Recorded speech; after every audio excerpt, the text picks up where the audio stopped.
Orthopaedics में ये एक सवाल मेरे पास बहुत फ्रीक्वेंटली आता है कि जॉइंट्स के लिए हमें क्या करना चाहिए।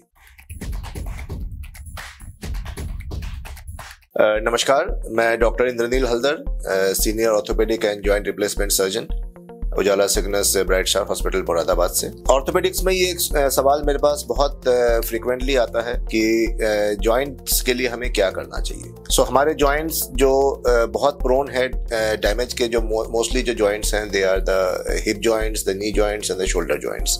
कूल्हा, कंधा, घुटना, ये जॉइंट्स डैमेज के लिए ज़्यादा प्रोन है क्योंकि इनमें एक्टिविटीज़ ज़्यादा होती हैं एंड वियर एंड टियर भी ज़्यादा होता है।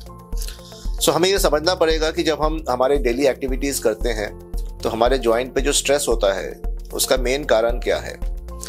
मेन कारण है इम्प्रॉपर मसल बैलेंस, जिसमें कि हमारे मसल्स जो हैं वो प्रॉपरली जॉइंट को सपोर्ट नहीं कर पा रहे हैं एंड जॉइंट का जो है हमारा जो डेली एक्टिविटी का सारा जो लोड है वो हमारे बोन्स पे, कार्टिलेज पे आ रहा है and the cartilage starts wearing down rapidly. Second is because of over weight. अगर वेट आपका ज़्यादा है तब भी आपके जॉइंट्स के ऊपर बहुत ज़्यादा स्ट्रेस एंड लोड आ रहा है एंड आपके जो कार्टिलेज हैं they are not able to take it up, उनका ब्रेक डाउन होना शुरू हो जाता है एंड आपके जॉइंट्स जो हैं वो आर्थराइटिक हो जाते हैं। थर्ड इंपॉर्टेंट कारण है कि जॉइंट्स डैमेज क्यों होते हैं, that is because of joint diseases.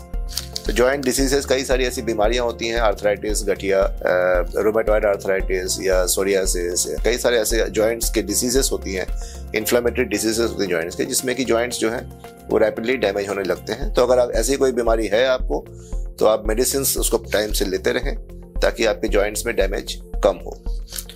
And last but not the least, सबसे इंपॉर्टेंट कारण जो है दैट इज ट्रॉमा। अगर एक्सीडेंट हुआ है, कहीं आपके जॉइंट डैमेज हो गए हैं, तो उस केस में आपके जॉइंट्स बहुत रैपिडली आर्थराइटिक होने के चांसेस होते हैं। कैसे बचाव करें? अगर कोई डिजीज है तो उसके मेडिसिन लीजिए, आपके जॉइंट्स को डैमेज ना होने दें।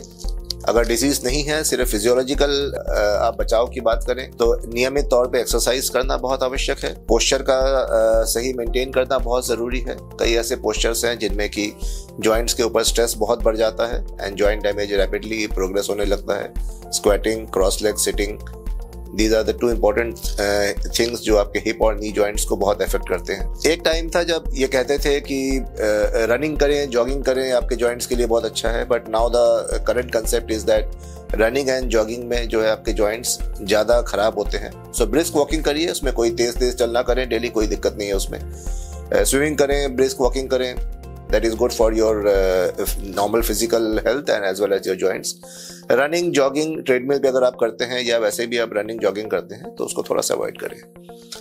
एंड प्रॉपर डाइट का ध्यान रखें, जो भी कैल्शियम रिच फूड है एंड वो आप प्रॉपर नियमित तौर पे लेते रहें। बैलेंस डाइट लें, ग्रीन सैलड्स लें एंड कैल्शियम एंड अगर नॉन वेजिटेरियन डाइट पे हैं तो आप उस तरीके से जो भी कैल्शियम रिच डाइट है वो ले सकते हैं। अगर वेजिटेरियन है तो उनके पास भी कई सारे ऑप्शंस हैं कैल्शियम रिच डाइट लेने के। एंड इन चीज़ों का आप ध्यान रखेंगे तो आपके जॉइंट्स जो हैं वो हेल्दी रहेंगे, आपको कम से कम दवाइयों पे डिपेंडेंट रहना पड़ेगा।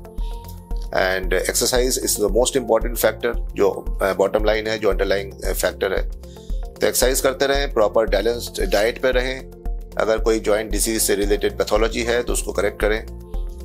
एक्सीडेंट्स वगैरह हुए हैं तो उसमें प्रॉपर नियमित तौर पे उसकी जल्दी फिजियोथेरेपी शुरू करें। इन सब चीज़ों का ध्यान रखेंगे तो आपके जॉइंट्स जो हैं लंबे समय तक आपका साथ देंगे एंड उनमें आपको डॉक्टर के पास या हॉस्पिटल बार बार जाने की आवश्यकता नहीं पड़ेगी।